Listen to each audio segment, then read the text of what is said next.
Mino Line Media presents the Business First Podcast. Hi, all, and welcome to a new episode of Business First with Sonia Aline. I am your host, and today we have a great guest in studio because she is going to talk to us about how to turn your passion into your paycheck. And so welcome, please, Tiffany Ford, known as the Small Biz Guru. Welcome, Tiffany. Thank you. Thank you for having me, Sonia. I really am happy to be here and share my story, share my journey, share some tips and tools for everybody. Yeah, we're happy to have you here. And, on one of the first things you see on your website when you go on is turn your passion into a paycheck, which is a dream for most of us, whether we want to be entrepreneurs or not.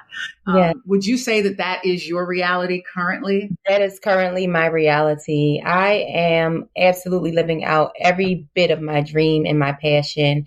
And because of that, I feel like I am able to achieve whatever I want to achieve just because I love what I'm doing. And what I love about your story is it seems as if you are able to help people achieve their passion or achieve their dream of living out their passion, no matter where they come from, no matter what their background is. Like it's that your background shouldn't deprive you or deter you from wanting to live out your dream. Is that true? That is true. That is absolutely correct. So tell us a little bit about your background. You're originally from Philadelphia? Yes, I am from Philadelphia, West Philadelphia, born and raised. That's me. I am the oldest of three daughters. I come from a household that I would actually, let me talk about where I lived. I lived in the heart of Southwest Philadelphia, which is one of the hardest neighborhoods in Philadelphia. It is a neighborhood of sadness. It's a neighborhood of crime. It's a neighborhood of poverty, all of that. But that I didn't allow that to define me. I was able to figure out what I wanted to do, thankfully, at a fairly young age. And I was able to persevere despite my circumstance. I came from a household where I had drug abuse in my home. I had domestic violence in my home. And while the crazy part is, I had parents who were amazing. So it's just one of those things where, just because things look this way on the outside, it doesn't mean that's what's happening behind closed doors. And I was definitely a product of that type of situation, but I did not let it get the best of me. And today, I am operating 6 childcare facilities, simply off of my passion. My passion has always been education, children, and arts. Those are my 3 things. I use education, children, and arts as my escape from my reality at times at a young age. And I realized that this is what makes me happy. This is what makes me fulfilled. And I was able to figure out how to make an income off of it. We often hear that the arts has been an escape for many famous people have talked about that. What is it about the arts? What is it about performing that gives you a space that makes you feel like that gives you a safe space? Yeah. So I feel like I was one of those kids who had a really hard time expressing their feelings. I really couldn't do it. And I'm going to be honest, as an adult, I still struggle. You know what I mean? It's still a very serious struggle of mine. And I'm more intentional about doing it because I know that it's something that I have to work on. But as a child, I didn't recognize that. But when I got on the dance floor, I was a dancer. Thank goodness, my mom put me in dance at the age of 4 and I stayed dancing all the way through adulthood. But when I get on the dance floor, everything that I know that's happening at home, at school, in my neighborhood, all that went out the window. That didn't matter. I had a place to express myself through movement. I had a place for eyes to be on me, you know what I mean? Especially on stage. But in class, class was definitely a big piece because that is where you shine. Sometimes you think the stage is where you shine, but it really happens in class because you see your growth. You see your growth, your teachers see your growth, your peers see your growth. And it really gave me the confidence that I needed to step out on faith and achieve whatever I needed to achieve. What is it that you think that you've taken from that experience that has made you successful in cultivating the lives of these young children? that are in I your think care? I think if I had to pick anything, it would absolutely be the stick to itness. And what that means is it's so easy, especially as a child, to want to give up something that is taking you away from your social group, that's taking time out of your schedule. You know what I mean? But that grind and that grit is the same thing that has kept me even throughout my business journey. I'm not going to give up. You know what I mean? There are hard days every single day. I'm faced with a different challenge. I'm faced with a different problem. And most people, the problems that I've seen, and even in my own business, will crack under pressure. But I'm going to go ahead and pay it forward to the arts and say it was the arts that gave me that work ethic, that stick to itness to help me keep going. Wow. When you talk about challenges and pressure, it's really different when you're working with children. Like if you're working with projects or object, or any kind of object, right? You feel like you can recover from a mistake. When you're working with children, Yeah. There's kind of no leeway in terms of managing the safety and well-being of a child. And so how do you manage that, like that, the pressure of the responsibility? So it's funny that you asked that, Sonia, because every day somebody asks me that you got a lot on your plate. You know what I mean? I do. I have a lot on my plate. But I have found power in teamwork. I found that with strong leadership, and I would consider myself a strong leader, I have been able to cultivate a team that understands my purpose, understands my mission, understands my values, and understands that I'm not here to play any games. Like, you know what I mean? Like, listen, this is my livelihood and it's yours as well. And for that being said, our children and what they need have to come first in everything that we do. And so what were you doing before you opened your first center? So I graduated from Westchester University in 2006. I graduated actually as an education major. My mother was a school teacher, so I followed in her footsteps as well. But I graduated like during that mid-year point, so like December, not June. And as you know, most schools start in September. So I wasn't really able to get a job straight out of college. So I wound up going into social work.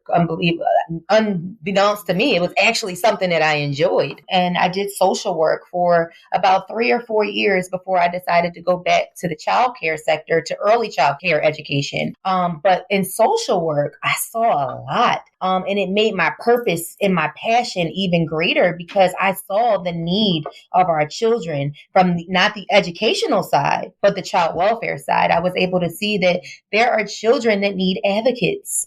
They really need advocates. They need voices because they're not able to speak and say the things that they want to say. But that right there was my stance, and it gave me the courage that I needed to go back into the childcare and education sector. Yeah, it's interesting that you say that you enjoyed social work.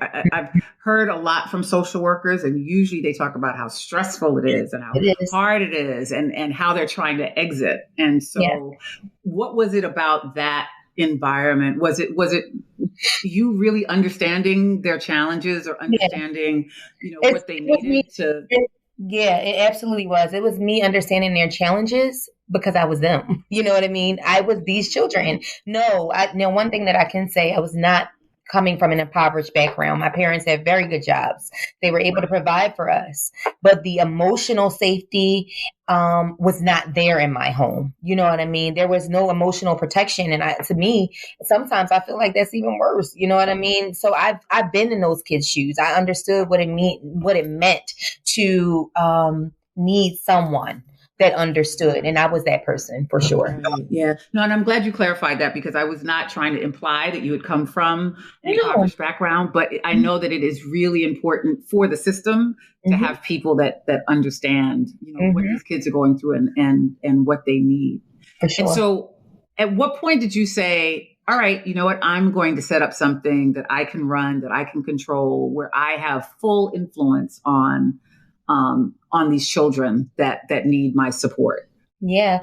So to be completely honest, it wasn't until I got pregnant with my daughter. I was about 24 years old and I got pregnant with my daughter, and this thing came over me where I just wanted to be involved in my own daughter's life. as much as I possibly could. So I decided that it was time for me to leave social work and I was going to open a childcare facility because I could still get the best of both worlds. I could have my daughter and I could still be able to work with children in the way that I wanted to work with them, under my own parameters, not necessarily my own parameters because there's always regulations you have to follow, but the way that I saw fit. And that was when I stepped out and I decided I was going to open a family child care center. And I took this big risk in having these children in my home because that is invading, sometimes your personal space. It was rough for the first couple years. But yes, I took care for children in my home with the assistance of my husband at that time. And he and we did it. We ran with it. And we had so many interest. I guess word of mouth spread. They always say word of mouth is the best advertisement. Word of mouth spread. And then eventually I got my first location, commercial location, and that just evolved and it just kept going and growing and growing. And the good thing about me is I stayed right in the same community. I refused to go outside of Southwest Philadelphia because I want to work with my own people, and that's just it. Right. I love that. Yeah. So what would you advise someone when you said it kept growing and growing? Like, how is it that you know when it is to expand? Because the idea, even when you first had it, was big enough and overwhelming enough. And so how do you, or what was your process for deciding, okay, I need another location and I need another location and I need another location? Like, how is it that you expanded into these other businesses? I never expanded without evaluating the need. It was really important to evaluate the need of the service that I was providing, as well as the net profit that I was making. If I wasn't bringing in an actual net profit, then there was no reason for me to consider expanding.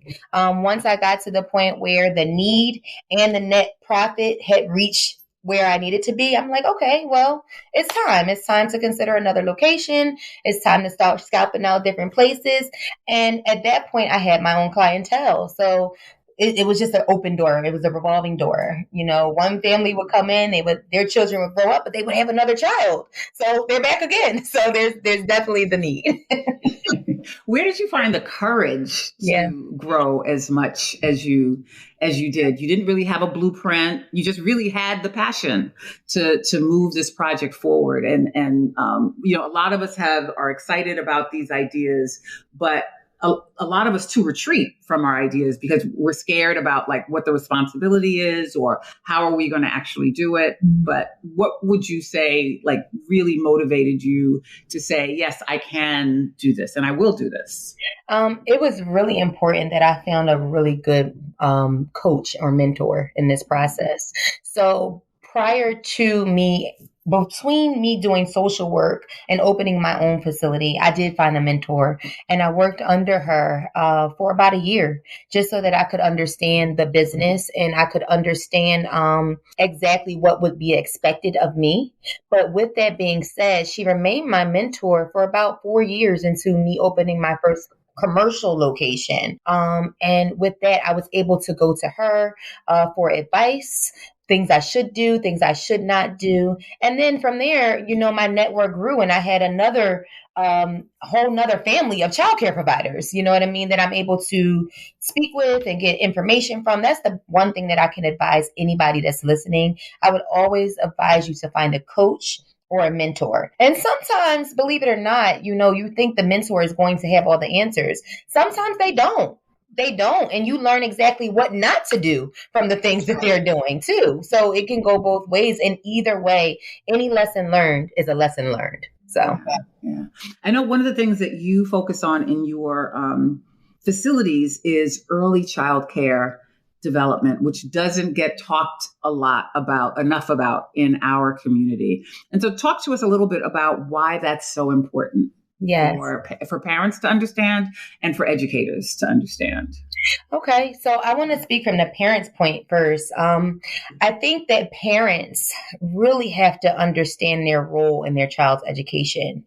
And I love the fact that we are the first people to introduce that.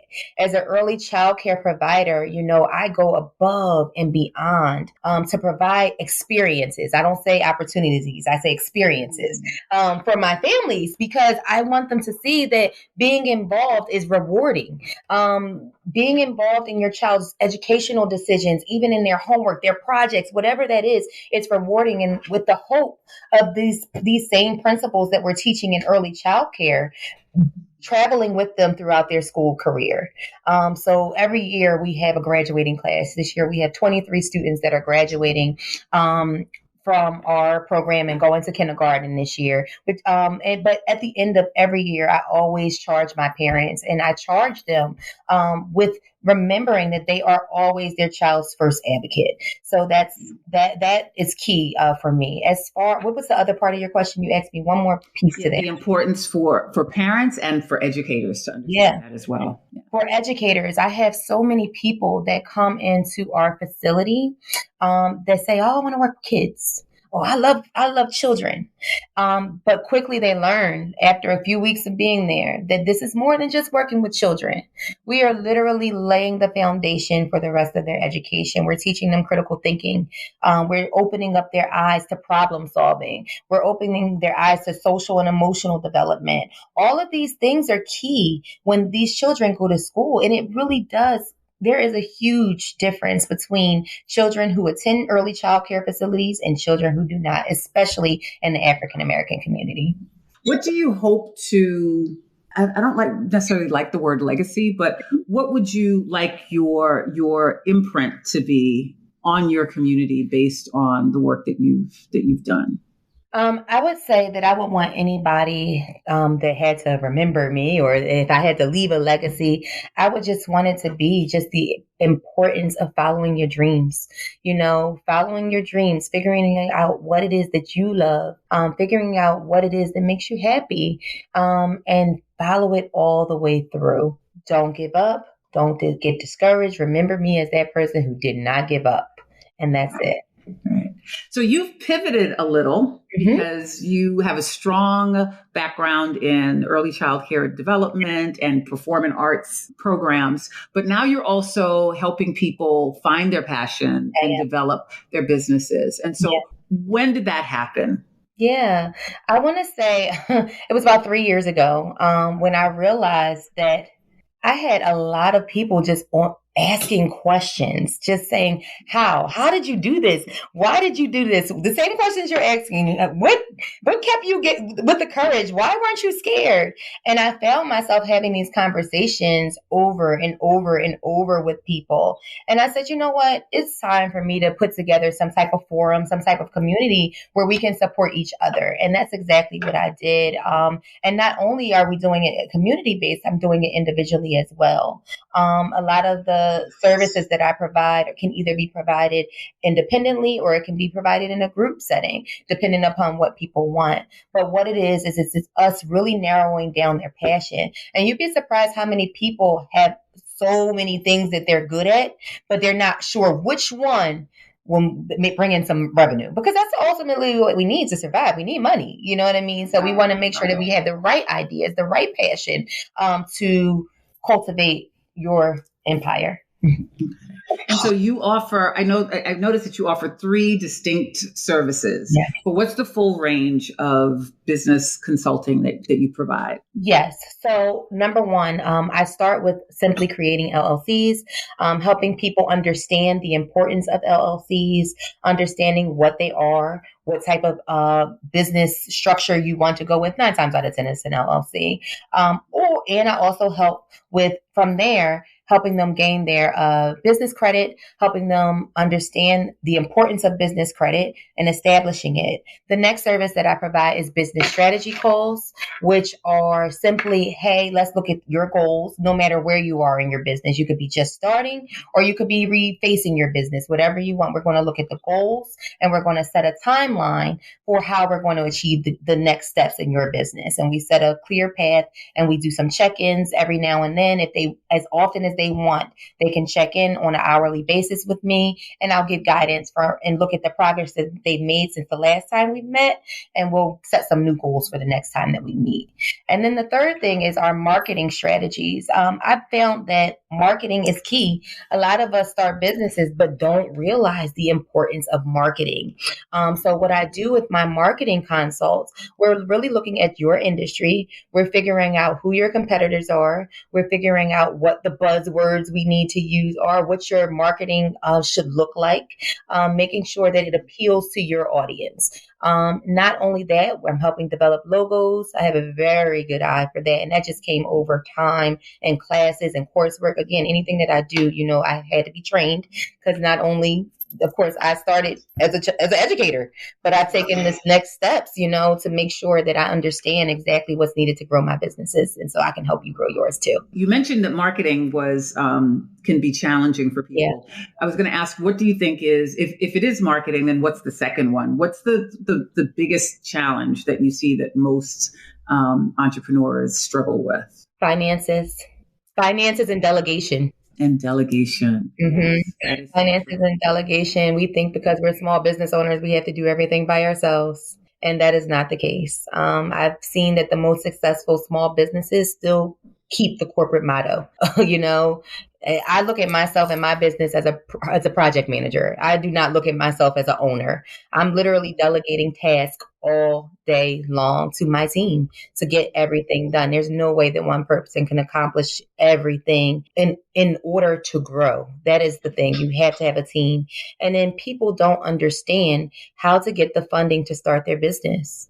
They don't understand that a lot of the time for-profit grants, they're very difficult to get. So it does work off of credit. It does work off of understanding how to use business credit, how to leverage your own credit to be a guarantor for your business credit. All of that goes hand in hand. And that's a learning. Those are some of the services that people can expect when they come. Absolutely.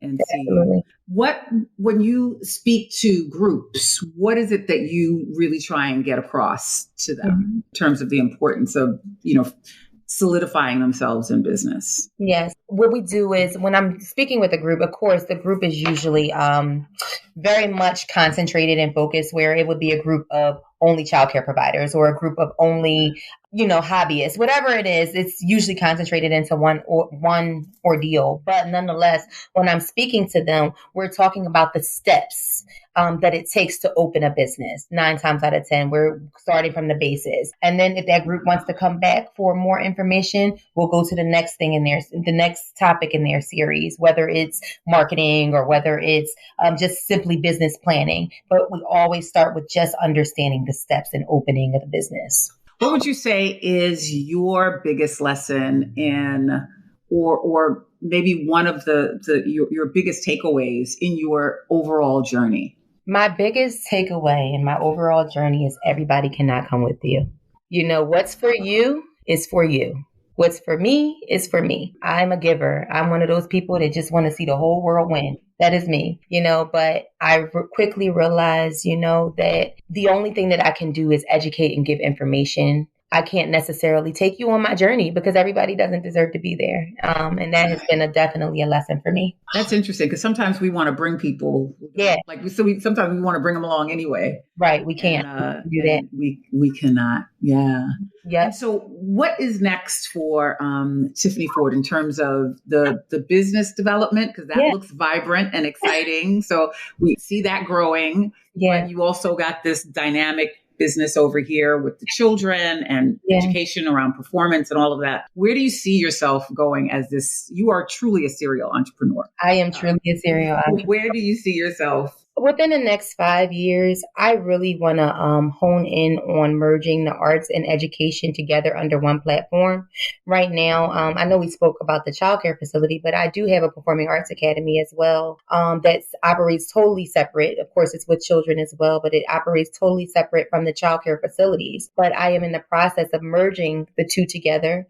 I actually just secured a new location, 6,800 square foot building, so that I can carry out this dream. I'm so excited to merge my preschool with my performing arts, and we're going to be creating a performing arts preschool. That's one of the things that, I mean, I think we're seeing it a little bit more now in public schools. There was a time when there wasn't a lot of performing arts. There wasn't a lot of athletics. And that was kind of like the cry from the community. These are the things that they've taken away from children. So I know you know, but I'd like you to explain like what you think that could do for children combining the two of them together. Like what should parents understand about the importance about having this creative arm or having this connection even with education? Yes, I'm glad that you said parents, because I feel like they're definitely the starting point. And my urge to combine them, of course, is for the children, but it's more so for the parents, because parents need to understand that the way to keep our children off the streets is to have them engaged in things that they enjoy doing. You know what I mean? It's really important that they understand that when kids find an interest in something, and 9 times out of 10, I'm not going to say every kid has an interest in arts, but there are so many different art forms. There's something that suits everybody. In any way, whether it be vocal, whether it be drama, whether it be theater, whether it be dance, whatever it is, there's something for everybody. And when they find an interest in it, that is the very thing that you can use as leverage for their education, as a motivation for them to do well in school. It's that thing where they make friends, where they build the community, where they feel socially accepted. All of those things are confidence builders for them to be able to go to school and be able to carry out those same values and ethics that they're learning in those performing arts programs in their classrooms. Yeah. When you talked about confidence, it must be something for you as an educator to see a child blossom or see them develop that confidence. So tell us a little bit about what that's like to watch these children blossom in front of you. Oh, it's amazing. First of all, it's crazy because I want to say my core group of students are all around the same age as my daughter, because, again, I started this whole thing when my daughter was born, who's now almost 15 years old. So to watch even these girls, you know what I mean? They all started dance together. They all went to preschool together. To watch them grow together as a unit, I mean, they move together. It's crazy. They just know that they don't have to go out into the world and find friends, because their friends are right here and they all have the same likes and interests. They don't have that need and that want to impress that person over there, because guess what? I got a family over here. You know what I mean?